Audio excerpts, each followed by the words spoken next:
సౌందర్యపూర్ణుడా సర్వలోకనాథుడా, రమ్యమైన పాలక, గొప్ప రక్షణ కారక.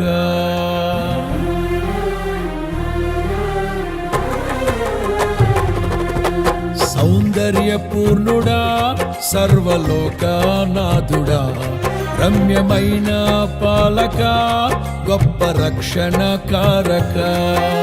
యేసయ్యా నా ప్రాణ స్నేహిత, మనసంతా నిండిన మధురానుబంధమా, అతి ప్రియుడా నా ప్రాణేశ్వరా, అపురూపమే నీ ముఖ దర్శనం. మనసారా నిన్నే చేరి, ప్రియమారా నిన్నే కొలిచి, తను తింపును ఆశ తీరా అతి కాంక్షణీయుడా. మనసారా నిన్నే చేరి, ప్రియమారా నిన్నే కొలిచి, తను తింపును ఆశ తీరా అతి కాంక్షణీయుడా. సౌందర్యపూర్ణుడా సర్వలోకనాథుడా, రమ్యమైన పాలక, గొప్ప రక్షణ కారక. ప్రార్థన చేసుకుందాం. మహోన్నతుడా, మహాగణుడా, పరిశుద్ధుడా, పరిశుద్ధాత్మదేవుడా, మీకు వందనాలు ప్రభువా. వాక్యంను తెలియచేయుచుండగా వినేవారిలో గొప్ప గ్రహింపును దయచేయండి ప్రభువా. పరిశుద్ధాత్మ దేవుని నడిపింపును దయచేయండి. మీ నామానికి మీరు మహిమను తెచ్చుకుంటారని, మీ కృపలో భద్రపరుస్తారని ప్రభువా యేసుక్రీస్తు నామమునకు ప్రార్థన వేడుకుంటున్నాను పరమ తండ్రి, ఆమేన్. హల్లెలూయా. దేవుని నామానికి మహిమ కలుగును గాక. ఈ కార్యక్రమాన్ని వీక్షిస్తున్న ప్రతి ఒక్కరికి కూడా నా హృదయపూర్వక వందనాలు తెలియజేయుచున్నాను. ఈరోజు యేసుక్రీస్తు వారు మనకిచ్చిన వాక్కు లేదా అంశం ఏంటంటే, దేవుని కృప అపవాది తలపెట్టే కీడులను మేలుగా మారుస్తుంది. హల్లెలూయా. ఈరోజు యేసుక్రీస్తు వారు మనకిచ్చిన వాక్కు లేదా అంశం ఏంటంటే, దేవుని కృప అపవాది తలపెట్టే కీడులను మేలుగా మారుస్తుంది. వాక్య ధ్యానం కొరకు ఆదికాండము 31వ అధ్యాయము 29వ వచనం చదువుతున్నాను, జాగ్రత్తగా వినండి. మీకు హాని చేయుటకు నా చేతనవును, అయితే పోయిన రాత్రి మీ తండ్రి యొక్క దేవుడు, నీవు యాకోబుతో మంచి గాని చెడ్డ గాని పలుకకుము, జాగ్రత్త సుమి అని నాతో చెప్పాను. హల్లెలూయా. ఇప్పుడు చదువుకునే లేఖన భాగంలో మనం జాగ్రత్తగా గమనించినట్లయితే ఈ విషయాన్ని ఎవరికి చెప్తున్నారంటే, లాబాను అనే ఒక వ్యక్తి తన అల్లుడైన యాకోబుతో ఈ మాట చెప్తున్నాడు. ఎందుకు ఇలా చెప్పాల్సి వచ్చింది అని మనం జాగ్రత్తగా గమనించినట్లయితే, యాకోబు తన తండ్రి ఇంటి దగ్గర నుంచి లాబాను ఇంటికి వచ్చిన తర్వాత రెండో అమ్మాయిని వివాహం చేసుకోవాలనే ఉద్దేశంతో 7 సంవత్సరాలు కొలువు చేస్తాడు. మోసపోయి మొదటి అమ్మాయితో వివాహం జరిగిద్ది. దాని తర్వాత మరలా అదే అమ్మాయిని పెళ్లి చేసుకోవడం కోసం మరలా 7 సంవత్సరాలు కొలువు చేస్తాడు. అలాగా 14 సంవత్సరాలు కొలువు చేస్తాడు. తర్వాత తన వృత్తి నిమిత్తము ఒక 6 సంవత్సరాలు కొలువు చేస్తాడు. అలాగా 20 సంవత్సరాలు యాకోబు లాబాను దగ్గర ఉండిపోవాల్సి వచ్చింది.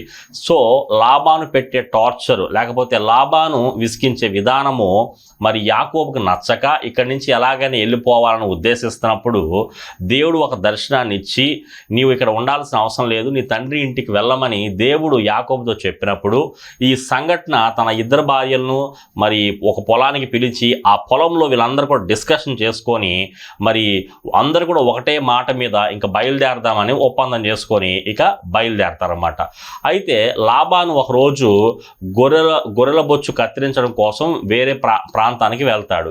ఆయన లేని సమయంలో వీరందరూ కూడా మరి వాళ్ళ దగ్గర ఉన్నదంతా కూడా తీసుకొని వాళ్ళ భార్యలు వాళ్ళ పిల్లలు వాళ్ళందరూ కూడా మరి మొత్తం కూడా ప్యాక్ చేసుకొని అందరు కూడా బయలుదేరతారు.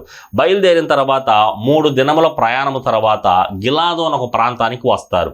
వచ్చిన తర్వాత ఈ విషయం కాస్త ఎవరికి తెలిసిద్దంటే తన మామైన లాబానికి తెలిసిద్ది. లాబానికి తెలిస్తే ఆయన ఏం చేస్తాడంటే తన బంధువులందరినీ కూడా తీసుకొని 7 దినముల ప్రయాణం చేసి ఆ గిలాదన ప్రాంతానికి వెళ్తారు. వెళ్ళిన తర్వాత ఆ రోజు రాత్రి అందరూ కూడా నిద్రపోతారు.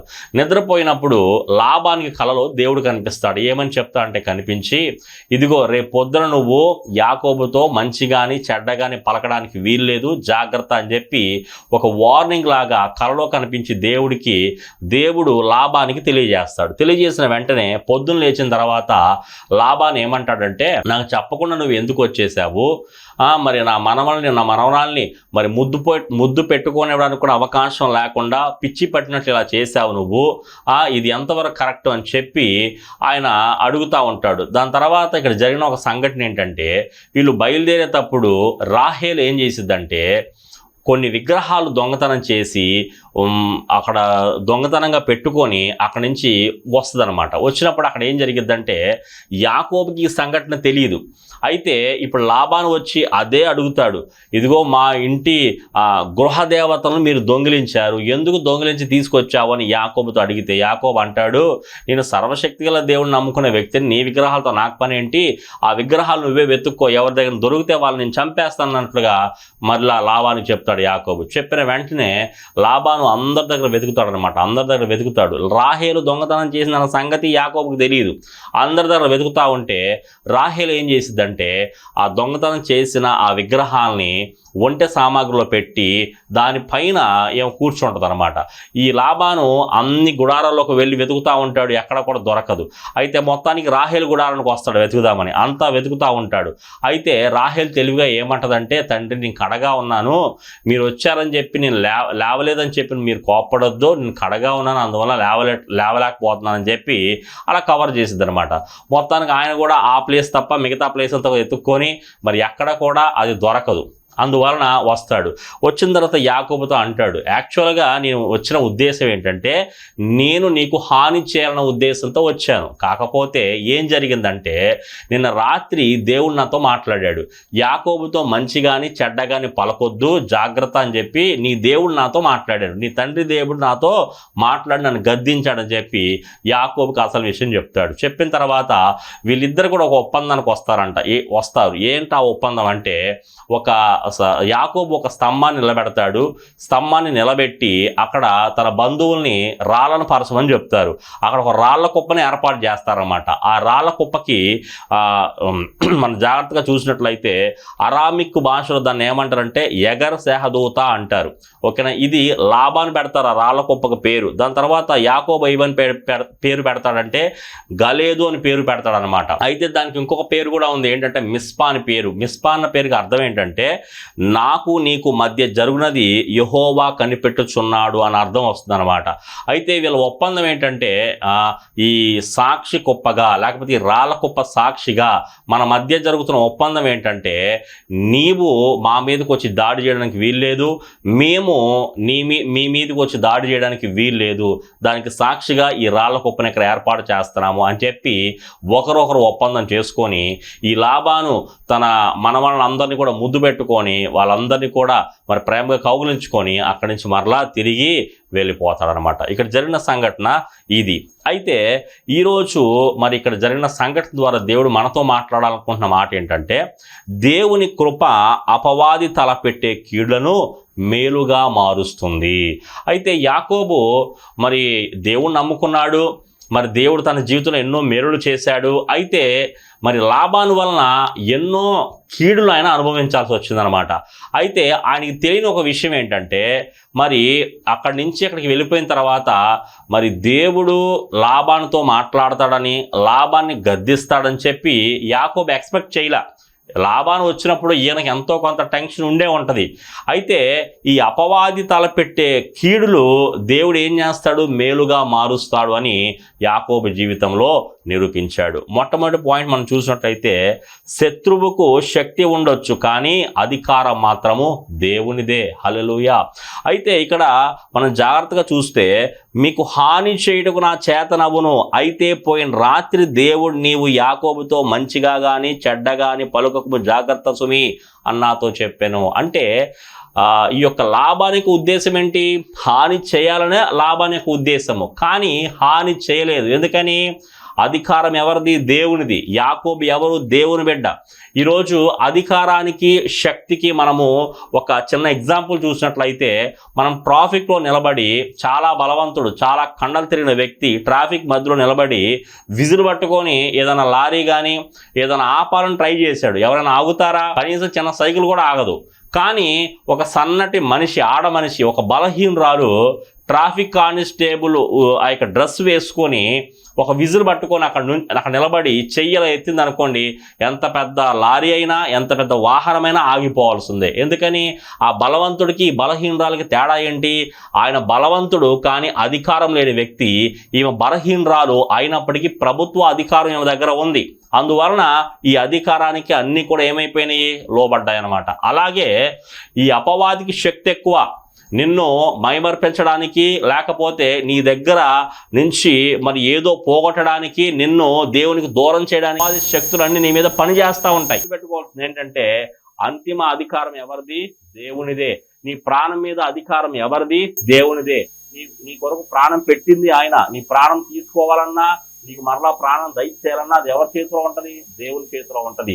నీ ప్రాణాన్ని తీసే అధికారము అపవాదికి లేదు. ఈ విషయాన్ని గుర్తుపెట్టుకొని నువ్వు అపవాది శక్తులకు భయపడాల్సిన అవసరం లేదు. చీకటి అంధకార శక్తులకు భయపడాల్సిన అవసరం లేదు. సాతాను నీ మీద పనిచేస్తున్నప్పుడు నువ్వు భయపడాల్సిన అవసరం లేదు. యేసు నామంలో సాతాన్ని గద్దించే ప్రార్థనా శక్తి నువ్వు కలిగి ఉండు. హల్లెలూయా. యెహోవా ఇదిగో అతని కలిగిన సమస్తమును నీ వశమున ఉన్నది, అతనికి మాత్రం ఏ హానియు చేయకూడదని అపవాదికి సెలవీయగా. చూసారా, ఇక్కడ యోబు పరిస్థితిని చూసి అపవాదికి నచ్చలేదు. అందువలన దేవుని కంప్లైంట్ చేస్తుంది. ఏమని కంప్లైంట్ చేస్తుందంటే, ఇదిగో ఆయన నిన్ను ఆరాధిస్తున్నాడు, ఊరికి ఆరాధిస్తాను అనుకున్నావు, ఆయన చాలా ఆస్తిపాస్తులు ఉన్నాయి కాబట్టి నిన్ను అలా ఆరాధన చేస్తున్నాడు అంటే, దేవుడు ఏమంటాడంటే అవన్నీ తీసే అంటాడు. అన్ని తీసేస్తాడు అపవాది. దాని తర్వాత మరలా వెళ్ళి ఆయనకు ఆరోగ్యం ఉంది కదా, మరలా చక్కగా నిన్ను మరలా అవన్నీ పొందుకోగలడా అని చెప్తే, మరలా దేవుడు ఏమంటాడు? ఆరోగ్యాన్ని కూడా తీసే అంటాడు. చివరి ఆఖరికి దేవుడు ఏమంటాడంటే, యెహోవా ఇదిగో అతనికి కలిగిన సమస్తము నీ వశమున ఉన్నది, అతనికి మాత్రం ఏ హానియు చేయకూడదు. అంటే యోబు యొక్క ప్రాణాన్ని తీసే అధికారం నీకు లేదు. యోబు ఆస్తిపాస్తులు తీసే అధికారం నీకుంది. యోబు యొక్క మరి ఆరోగ్య పరిస్థితిని తీసే అధికారం నీకుంది, కానీ యోబు యొక్క ప్రాణాన్ని తీసే అధికారం నీకు లేదు. అతనికి ఏ హాని కూడా జరగడానికి వీల్లేదు. యోబు చుట్టూరు కూడా నేను కంచె వేసి ఉన్నానని దేవుడు చెప్తున్నాడు. ఈరోజు నువ్వు దేవుని బిడ్డగా ఉన్నట్లయితే, దేవుని కృప పొందుకునే వాడిగా నువ్వు ఉన్నట్లయితే, దేవుని హస్తం నీ మీద ఉంటుంది, దేవుని కంచె నీ మీద ఉంటుంది. కాబట్టి నువ్వు జాగ్రత్తగా గమనించాల్సింది ఏంటంటే, అపవాది నీ మీద పని చేస్తున్నప్పుడు నువ్వు భయపడాల్సిన అవసరం లేదు. అపవాదిని ఎదిరించాలంటే, అపవాది మన దగ్గర నుంచి పారిపోవాలంటే, అపవాది మన మీద పని చేస్తున్నప్పుడు దాన్ని మనం తరిమి కొట్టాలంటే అది దేవుని శక్తితోనే సాధ్యం అవుతుంది. ఇక్కడ యాకోబు చూసారా, అక్కడి నుంచి తన ఆస్తిపాస్తులు, తన భార్యల్ని, తన బిడ్డల్ని అందరినీ కూడా లాబాను దగ్గర నుంచి తీసుకొని వెళ్ళిపోయాడు. కానీ లాబాను ఒక శాంతి ఒప్పందం ఒకటి చేసుకొని అక్కడి నుంచి తిరిగి వచ్చేసాడు. అంతేగాని యాకోబుకి హాని చేయాలని వెళ్ళాడు, కానీ ఏ హాని కూడా మరి లాబాను చేయలేకపోయాడు. ఈరోజు మన జీవితంలో కూడా అపవాది మన దగ్గరికి ఏదో హాని చేద్దామని, మనం నష్టపరుద్దామని, మనల్ని హీనపరుద్దామని, మనల్ని దిగజారుద్దామని మన దగ్గరికి వస్తాడు. కానీ ఎప్పుడైతే మనం దేవుని బిడ్డగా బ్రతుకుతూ ఉంటామో, దేవుని హస్తం మన మీద ఉంటుందో, దేవుని కృప మన మీద ఉంటుందో, దేవుని యొక్క మరి అధికారం మన మీద పనిచేస్తూ ఉంటుందో, అపవాది మన దగ్గర ఏముండదండి? చోటు ఉండదు. అందుకే రోమిలికి రాసిన పత్రిక 8వ అధ్యాయం 31వ వచనంలో ఈ మాట రాయబడి ఉంటుంది, దేవుడు మన పక్షమున ఉండగా మనకు విరోధి ఎవడు? హల్లెలూయా. దేవుడు ఎప్పుడైతే మన పక్షాన ఉంటాడో, ఈ లోకంలో ఉంటున్న విరోధులందరూ కూడా, ఈ లోకంలో పనిచేస్తున్న అపవాదులందరూ కూడా మనకి ఏంటంట? మనకు విరోధులే. మనకంటే ఇక దేవుడు మన పక్షాన ఉండగా మనకి ఎవరు కూడా విరోధులు ఉండరు. మన యొక్క మరి శత్రువులు కూడా మిత్రులుగా మార్చే దేవుడు మన దేవుడు. ఓకేనా? మన దగ్గరకు వచ్చి ఎవరైనా హాని చేయాలనుకున్నా కూడా ఎవరు కూడా మన దగ్గరకు వచ్చి హాని చేయలేరు. ఎందుకంటే మనం ఎవరి పక్షాన ఉన్నామంటే దేవుని పక్షాన ఉంటున్నాం. మన పక్షాన ఎవరున్నారంటే దేవుడు ఉన్నాడు. ఈ విషయాన్ని నువ్వు జ్ఞాపకం పెట్టుకోవాలి. రెండోదిగా నువ్వు చూసినట్లయితే, దేవుడు తన పిల్లల కోసం వారికి తెలియకుండానే పని చేస్తాడు. హల్లెలూయా. ఇక్కడ మరి మీకు హాని చేయటకు నా చేత నవ్వును, అయితే పోయిన రాత్రి దేవుడు నీవు యాకోబుతో మంచిగాని చెడ్డగాని పలుకము జాగ్రత్తగా. అంటే అర్థం ఏంటంటే, ఈ లాబాను యాకోబు దగ్గరకు వచ్చిన ఉద్దేశం ఏంటి? హాని చేద్దామని వచ్చాడు. కానీ యాకోబుకు తెలియదు లాబాను వస్తున్నాడన్న సంగతి. యాకోబుకు తెలియదు. లాబాను నిద్రపోయిన తర్వాత దేవుడు అతనితో మాట్లాడి అతను గద్దించి సరిచేసాడన్న సంగతి కూడా ఎవరికి తెలియదు? యాకోబుకు తెలియదు. అంటే దేవుడు తన పిల్లల కోసం వారికి తెలియకుండానే పనిచేస్తాడనమాట. అంటే యాకోబుకు తెలియకుండానే యాకోబు కోసం దేవుడు అక్కడ పని చేసి పెట్టాడు. హల్లెలూయా. అందుకే రోమిలికి రాసిన పత్రిక 8వ అధ్యాయం 28వ వచనం ఇలా ఉంటది, దేవుని ప్రేమించు వారికి అనగా ఆయన సంకల్పం చొప్పున పిలువబడిన వారికి మేలు కలుగుటకై సమస్తము సమకూడి జరుగుచున్నవని ఎరుగుదుము. హల్లెలూయా. మనం ఎప్పుడైతే దేవుని ప్రేమించే వారముగా ఉంటామో, దేవునికి లోబడే వ్యక్తులుగా ఉంటామో, దేవుణ్ణి ఆశ్రయించే వారము మనం ఉంటామో, మనకంట సమస్తము కూడా సమకూర్చబడుతుంది, సమకూరి జరుగుతుంది మనకి అని వాక్యం మనకు సెలవిస్తుందండి. ఈరోజు నువ్వు ఉద్యోగం లేదని బాధపడుతున్నావా? నువ్వు దేవుణ్ణి ఆశ్రయించు, ఉద్యోగం నిన్ను వెతుక్కుంటూ వస్తుంది. ఈరోజు నీకు వివాహం అవ్వలేదు, నువ్వు బాధపడుతున్నావా? నువ్వు దేవుణ్ణి ఆశ్రయించు. నీకు కావలసిన అమ్మాయిని, నీకు కావలసిన అబ్బాయిని దేవుడే తీసుకొస్తాడు నీ జీవితంలోకి. నీకు ఇంకా పిల్లలు పుట్టట్లేదు, నువ్వు బాధపడుతున్నావా? అయితే నువ్వు దేవుణ్ణి ఆశ్రయించు. అయితే గర్భఫలాలను దేవుడిచ్చు బహుమానము, ఒక గొప్ప బహుమానం దేవుడు నీకు ఇవ్వబోతున్నాడు. ఈరోజు నీ వ్యాపార నష్టాల్లో నువ్వు కూరుకుపోయి అప్పుల బాధలు, రుణ బాధలతో నువ్వు మరి పీడింపబడుతున్నావా? అయితే దేవుణ్ణి ఆశ్రయించు. ఖచ్చితంగా వాటన్నిటి నుంచి విడిపించి నీకు దేవుడు ఏ వ్యాపారంలో నీకు ఉన్నతమైన జీవితాన్ని ఇవ్వబోతున్నాడో దాన్ని నీకు నేర్పిస్తాడు. దేవుడు నీకు ఉన్నతమైన స్థానాన్ని దయచేస్తాడు. సమస్తము కూడా దేవుడు సమకూరుస్తాడండి. అర్థమవుతుందా? కాబట్టి నువ్వు దేవుణ్ణి ప్రేమించడానికి ఇష్టపడాలి. ఆయన సంకల్పం చొప్పున నువ్వు పిలువబడాలి. మేలు కలుగుటకై సమస్తము కూడా సమకూడి మనకి జరుగుతుంది. నువ్వు దేవుణ్ణి ప్రేమించే వ్యక్తిగా ఉండు.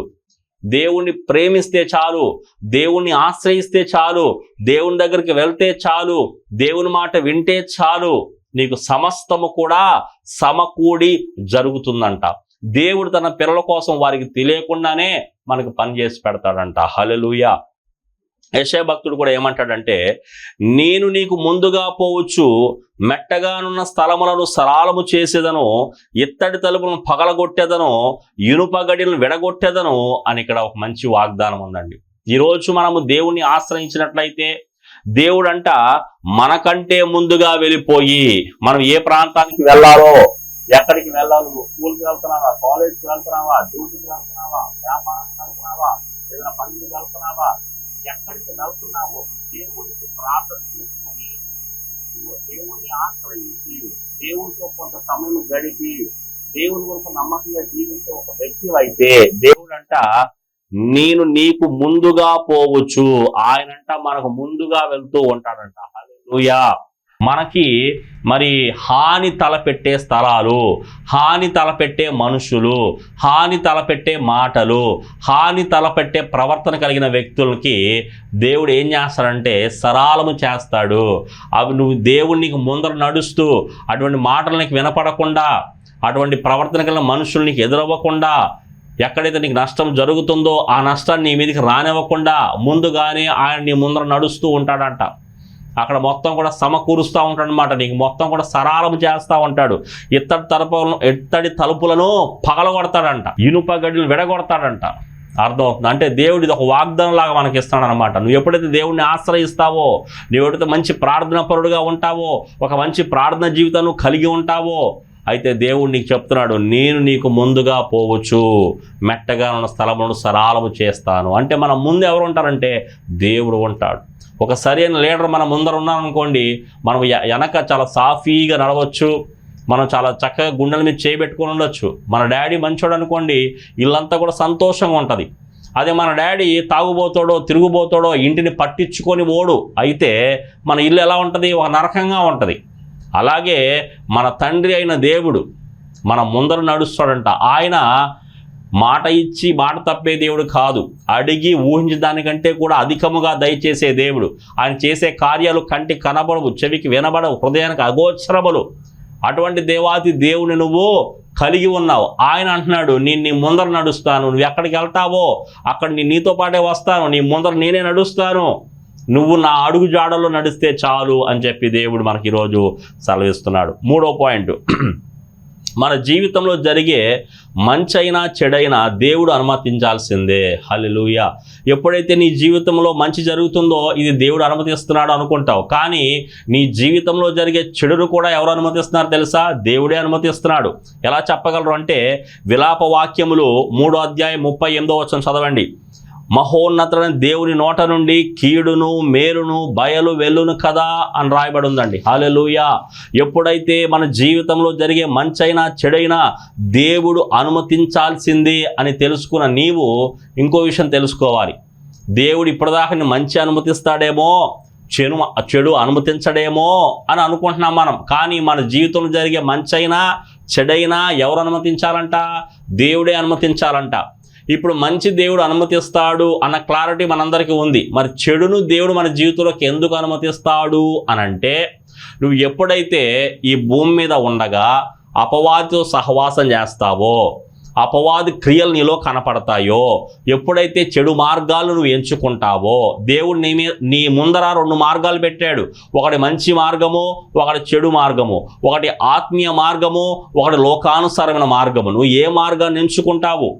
ఇరుకు మార్గమున పోరాడాలి నువ్వు. అంతేగాని విశాలమైన మార్గంలో వెళ్తే అక్కడ నీ ప్రాణాపాయ స్థితి ఉంటుంది. అర్థమవుతుందా? అక్కడ ఎక్కువ పాపం ఉంటుంది. ఈ లోకంలో ఉన్నదంతా కూడా శరీరాశ, నేత్రాశ, జీవపు డంబము. అవి తండ్రి వలన పుట్టినవి కావు. అందుకే వాక్యంలో ఏమన్నదంటే, ఫిలిప్పీయులకు రాసిన పత్రిక 4వ అధ్యాయము 6 నుంచి 7 వచనాలు చూస్తే, దేన్ని గూర్చి చింతపడకుడు కానీ ప్రతి విషయంలోనూ ప్రార్థన విజ్ఞాపనముల చేత కృతజ్ఞతాపూర్వకముగా మీ విన్నపములు దేవునికి తెలియచేయుడి. అప్పుడు సమస్త జ్ఞానములకు మించిన దేవుని సమాధానం యేసు క్రీస్తు వలన మీ హృదయములకును మీ తలంపులకును కావలి ఉండును. హల్లెలూయా. మనం ఏం చేయాలంట? కృతజ్ఞతాపూర్వకముగా విజ్ఞాపనముల చేత మన విన్నపాలని దేవుడికి తెలియచేయాలి. అంటే మనము దేవునితో సహవాసము చేయాలి, ఒక ఆత్మానుసారమైన జీవితాన్ని జీవించాలి, ఒక చక్కటి ఆత్మీయుడిగా మన ఈ భూలోకంలో బ్రతకాలి. ఎప్పుడైతే అలా నువ్వు బ్రతకడానికి ప్రయత్నం చేస్తావో మంచిని అనుమతిస్తూ ఉంటాడు దేవుడు నీ జీవితంలో. ఏ చెడును కూడా నీ దరికి చేరనివ్వడు. నువ్వు చేసే ప్రతి పనిలో దేవుడు నీకు విజయాన్ని ఇస్తాడు. ప్రేమించేవారు నీ దగ్గరికి పంపిస్తారు, సహాయం చేసేవారు నీ దగ్గరికి పంపిస్తాడు, అదేవిధంగా మరి క్షమించేవారు నీ దగ్గరికి పంపిస్తాడు. అర్థమవుతా? నువ్వు క్షమాపణ హృదయం కలిగి ఉంటే క్షమించేవారు నీ దగ్గరికి వస్తారు. నువ్వు ప్రేమ కలిగిన హృదయం కలిగి ఉంటే ప్రేమించేవారు నీ దగ్గరికి వస్తారు. అర్థమవుతుందా? అంటే నువ్వు ఏ కొలతతో కొలుస్తావో దేవుడు నిన్ను అదే కొలతతో కొలుస్తాడు. దేవుడికి ఇచ్చే విషయంలో నువ్వు ధారాళంగా ఇస్తున్నావు అనుకో, దేవుడు నీకు ధారాళంగానే ఇస్తాడు. నువ్వు ఖర్చు పెట్టే విషయంలో నీ ఇష్టానుసారంగా తిండి కోసమో త్రాగుడు కోసమో రకరకాల వాటి కోసం వేలు ఖర్చు పెడుతున్నావు. కానీ కానుక పెట్టెల్లో 10 రూపాయలు 20 రూపాయల కంటే ఎక్కువ వేయలేకపోతున్నావు. అందువల్ల నీ ఇంట్లో అప్పులు పోవట్లేదు. అర్థమవుతుందా? దేవుడు ఖచ్చితంగా ఇవ్వాల్సిందే అని అనడు. కానీ దేవుడు నీ మనసులో ఎంతైతే నిశ్చయించుకున్నావో దాని ప్రకారం దేవుడు ఇచ్చిన దానికి దేవుడు ఏం చేస్తాడు? ప్రతిఫలాన్ని దయచేస్తాడు. కాకపోతే నువ్వు లోకానికి ఎక్కువ ఖర్చు పెడుతున్నావు కానీ నీ ఇంటి కొరకు ఖర్చు పెట్టుకోలేకపోతున్నావు. దేవునికి ఇవ్వాల్సిన విషయంలో వెనకాడుతున్నావు. జాగ్రత్తగా మీరు ఈ వాక్యాన్ని పరిశీలన చేయండి. దేవుడు చెడుని నీ జీవితంలోకి ఎందుకు అనుమతిస్తున్నాడు? ఎందుకు నీ జీవితంలో ఇన్ని బాధలు, ఇన్ని ఇరుకులు, ఇన్ని ఇబ్బందులు, ఇన్ని కష్టాలు, ఇన్ని నష్టాలు? అర్థమవుతుందా? చాలా మంది మన ప్రక్క వారిని మనం చూసినట్లయితే మనకంటే చాలా జ్ఞానం లేని వారుగా ఉంటారు, కానీ ఎంతో గొప్పగా సంపాదిస్తూ ఉంటారు, ఎంతో గొప్పగా బ్రతుకుతూ ఉంటారు. ఒకప్పుడు నువ్వే వాడికి చదువు చెప్పుంటావు, ఒకప్పుడు నువ్వే వాడికి మ్యాథ్స్ చెప్పుంటావు, ఒకప్పుడు నువ్వే వాడికి అదంతా ఆ ఎక్స్పెరిమెంట్స్ అన్ని ఎక్స్ప్లెయిన్ చేసి ఉంటావు. కానీ వాడి రోజు ఒక మంచి ఉద్యోగంలో ఉన్నాడు, కానీ నువ్వు ఇంకా ఉద్యోగం వెతికే వ్యక్తిగానే ఉన్నావు, ఇంకా ఉద్యోగం వెతుక్కుంటూనే ఉన్నావు. నువ్వు ఇలాంటి నష్టాలు నీ జీవితంలో ఎందుకు జరుగుతున్నాయి? ఇలాంటి చెడును దేవుడు నీ జీవితంలోకి ఎందుకు అనుమతించాడు? ఎప్పుడైతే నీ హృదయము ఒక మంచి దారిలో ఉంటుందో దేవుడు నీ యొక్క జీవితంలో ఒక మంచినే అనుమతిస్తూ ఉంటాడు. నీ హృదయం ఎప్పుడైతే చెడు దారిలో ఉంటుందో, నువ్వు ఎంత చెడుగా ఆలోచిస్తున్నావో, నువ్వు ఎంత చెడుగా బ్రతకాలనుకుంటున్నావో అంత చెడుని దేవుడు నీ యొక్క జీవితంలోకి అనుమతిస్తూ ఉంటాడు. అర్థమవుతుందా? దేవుడు మనకి స్వతంత్రతను ఇచ్చాడండి. నువ్వు మంచిని ఎంచుకుంటావా, చెడుని ఎంచుకుంటావా? మంచిని ఎంచుకుంటే దేవుడు నీ జీవితంలో ఒక మంచినే అనుమతిస్తాడు. ఆ మంచి ద్వారా ఏ ఆశీర్వాదాలు ఉన్నాయో ఆ ఆశీర్వాదాలు అన్నీ కూడా దేవుడు నీకు దయచేస్తాడు. ఒకవేళ నువ్వు చెడుని ఎంచుకుంటున్నావు అనుకోండి, చెడునే దేవుడు అనుమతిస్తాడు. ఆ చెడు ద్వారా ఎటువంటి నష్టాలు ఉన్నాయో, ఎటువంటి శాపాలు ఉన్నాయో ఆ శాపాలన్నీ కూడా నీ జీవితంలోకి దేవుడు ప్రవేశపెడతాడు. నా జీవితంలో ఈ శాపాలను కొట్టివేయబడాలి, ఈ నష్టం నుంచి నేను విడుదల పొందాలి, ఈ పాపం నుంచి నేను విడుదల పొందాలని ఎప్పుడైతే నువ్వు పశ్చాత్తాపడి మారు మనసు పొంది రక్షణ పొంది బాప్తిసం తీసుకొని క్రమం తప్పకుండా వాక్యం చదువుకుంటూ క్రమం తప్పకుండా ప్రార్థన చేసుకుంటూ దేవుని కొరకు నమ్మకమైన వ్యక్తిగా నువ్వు జీవించినట్టయితే ఒక బలమైన ఆశీర్వాదం దేవుడు నీ కొరకు దాచి ఉంచాడు. ఆ బలమైన ఆశీర్వాదాన్ని దేవుడు నీకు ఇస్తాడు ఎప్పుడైతే నువ్వు దేవుని కొరకు నమ్మకంగా జీవించడానికి ఇష్టపడతావో. ఈరోజు దేవుడు నీకే చెప్తున్నాడు, దేవుని కృపంట అపవాది తలపెట్టే కీళ్లను మేలుగా మారుస్తుందంట. ఇంకా ఎంతకాలం ఆ కీళ్ళలో ఉంటావు, ఎంతకాలము ఆ పాపములో ఉంటావు, ఎంతకాలము ఆ నష్టములో ఉంటావు, ఎన్ని రోజుల నుంచి ఆ సిగరెట్లు కాల్చి నీ ఆరోగ్యాన్ని పాడు చేసుకుంటావు, ఎన్ని రోజుల నుంచి ఆ మందు తాగుతా నీ యొక్క అవయవాలని పాడు చేసుకుంటావు, ఎంతకాలం నువ్వు చూడకూడని చూస్తూ తినకూడని తింటూ దేవునికి దూరంగా జీవిస్తావు. ఈరోజు దేవుడు నీతోనే మాట్లాడుతున్నాడు. ఒక చక్కటి ఆరోగ్యానికి ఇవ్వాలని, ఒక చక్కటి ఆత్మీయ స్థితి నీకు ఇవ్వాలని, ఒక చక్కటి ఆర్థికపరమైన జీవితానికి దయచేయాలని, దేవుడిని ఆశీర్వదించాలని ఆయన 2 చేతులు చాపి నీ వైపు చూస్తున్నాడు. అయితే ఈ వాక్యాన్ని వెంటనే నీవు ఆ కీళ్ళలోనే ఉంటాను, నాకు దేవునితో అవసరం లేదు అనుకుంటే అది నీ ఇష్టం. కానీ నాకు ఈ కీడు నచ్చలేదు, ఈ రోగం నాకు నచ్చలేదు, ఈ ఆర్థిక ఇబ్బందులు నాకు నచ్చలేదు, ఈ అప్పుల ఊబి నాకు నచ్చలేదు, దీని నుంచి నేను ఎలాగైనా బయటపడాలనుకుంటున్నాను అంటే దేవుని కృప నీకు చాలా అవసరము. దేవుని కృప నీకు చాలా అవసరం. కాబట్టి నువ్వు దేవుని కృప అపవాది తలపెట్టే కీళ్ళను మేలుగా మారుస్తుంది అని నువ్వు జ్ఞాపకం పెట్టుకో. ఒక చిన్న విషయాన్ని చెప్పి నేను ముగించేస్తాను. గణపవరంలో సుబ్బరాజు గారు అని ఒక పాస్టర్ గారు ఉన్నారు. ఆయనకి పుట్టుకతోనే కళ్ళు లేవన్నమాట. అయితే వాళ్ళ తల్లిదండ్రులు అన్యులు, ఎవరో మరి దేవుని నమ్ముకున్న వాళ్ళు చెప్పారంట యేసుప్రభుని నమ్ముకుంటే కళ్ళు ఇస్తారని. వీళ్ళిద్దరు కూడా మరి ఎలాగో యేసుప్రభు నమ్ముకున్న తర్వాత యేసుప్రభు కళ్ళు ఇవ్వాల. అయితే వీళ్ళు బాధపడుతున్నారు, ఇంకా ఇప్పుడు ఇస్తాడు యేసయ్య అని. ఆ బాధ ఈ కొడుకు విన్నాడు, కళ్ళు లేని సుబ్బరాజు గారు విన్నారు. విని చచ్చిపోదాం అనుకున్నాడు. ఇతనికి 2 స్నేహితులు ఉంటారనమాట, సురేష్ రమేష్ అని. అయితే వీళ్ళిద్దరు కూడా ఎప్పుడు కూడా ఏ ఆటలు ఆడినా కూడా ఈ యొక్క సుబ్బరాజు గారిని తీసుకెళ్తూ ఉంటారు. అయితే ఈయన ఎలా సూసైడ్ చేసుకోవాలి, ఎప్పుడు నా ఫ్రెండ్స్ నాతోనే ఉంటారు కదా అని ఆలోచిస్తూ ఉంటాడు. అయితే ఎలాగలో సూసైడ్ చేసుకోవాలని చెప్పి డిసైడ్ అవుతాడు. ఎలా సూసైడ్ చేసుకోవాలంటే ఒక వార్త వినపడిద్ది, ఎవరో చెరువులో పడి చచ్చిపోయారని. అయితే ఆ చెరువులో పడి చచ్చిపోవచ్చు అన్న సంఘటన ఈయన తెలుసుకున్నాడు అనమాట. ఎలాగైనా చచ్చిపోవాలని చెప్పి ప్రాక్టీస్ చేశాడు. ఒరే రమేష్, ఒరే సురేష్ అని అరిసేవాడు. వాళ్ళు ఎంత దూరంలో ఉన్నారో తెలుసుకోవడానికి టెస్ట్ చేశాడు అనమాట. ఒకరోజు వాళ్ళు చాలా దూరంలో ఉన్న సంగతి తెలిసింది. అయితే మొత్తానికి ఈయన ఏం చేసినట్టే అలా వెళ్ళిపోయాడు, పేకల దాకా నీళ్ళు వచ్చేసినాయి. అయితే అప్పుడు ఆయనకి నీళ్లు కనపడుతున్నాయి అంట. అంటే దేవుడు తనకి కళ్ళు ఇచ్చాడనమాట, స్వస్థపరిచాడు. హల్లెలూయా. ఎప్పుడైతే నీళ్లు కనపడ్డాయో రమేష్ సురేష్ని గట్టిగా అరిచాడు. వాళ్ళ దగ్గరికి వచ్చారు, ఏంట్రా అంటే నాకు నీళ్లు కనపడుతున్నాయిరా, మీరు కూడా కనిపిస్తున్నారా అని చెప్పి వాళ్ళు చాలా సంతోషించి తల్లిదండ్రుల దగ్గరికి వెళ్ళారు. తల్లిదండ్రులు వెళ్ళిన తర్వాత 18 సంవత్సరాలు సుబ్బరాజు గారు దేవునికి దూరంగా బ్రతికారు. అయితే ఒకరోజు తల్లి చెప్పింది, రేపు ఉదయము 10:30కి నేను ఏసే దగ్గరికి వెళ్ళిపోతున్నాను, నువ్వు నిజంగా నన్ను ప్రేమిస్తే నువ్వు ఏసే నమ్ముకో అని చెప్పిందంట. ఈయన చాలా భయపడతా ఉన్నాడు. 10:30 అయింది. తల్లి ప్రార్థన చేసుకున్న మంచం మీద అలా పడిపోయి చచ్చిపోయింది 10:30కి. ఆ నిజంగా చెప్పినట్లుగానే తల్లి చనిపోవడంతో ఈ సుబ్బరాజు గారికి భయం వేసిపోయిందనమాట. ఇలాంటి దేవుడు నన్ను విడిచిపెట్టానని చెప్పి నాకు కళ్ళు ఇచ్చిన దేవుణ్ణి నేను ప్రకటించాలన్న ఉద్దేశంతో ఆయన అప్పుడు పాస్టర్గా మారాడు. దాని తర్వాత వివాహం చేసుకున్నాడు. 2 కొడుకులు పుట్టారు. వాళ్ళ 2 కొడుకులకి వాళ్ళ స్నేహితుల పేరు పెట్టుకున్నాడు, రమేష్ సురేష్ అని. ఇప్పుడు గణపవరంలో సుబ్బరాజు గారు, రమేష్ గారు, సురేష్ గారు ఒక అద్భుతమైన సేవకులుగా వాడబడుతున్నారు. చూసారా, వీళ్ళ జీవితంలో మరి అపవాది తలపెట్టిన కీళ్ళని కూడా మేలుగా మార్చబడింది కేవలము దేవుని కృపను బట్టి. ఈరోజు నీ జీవితంలో కూడా అపవాది తలపెట్టే కీళ్ళని మేలుగా మార్చబడాలంటే దేవుని కృప నీకు ఉండాలి. కాబట్టి దేవుని కృపను మనం పొందుకుందాం.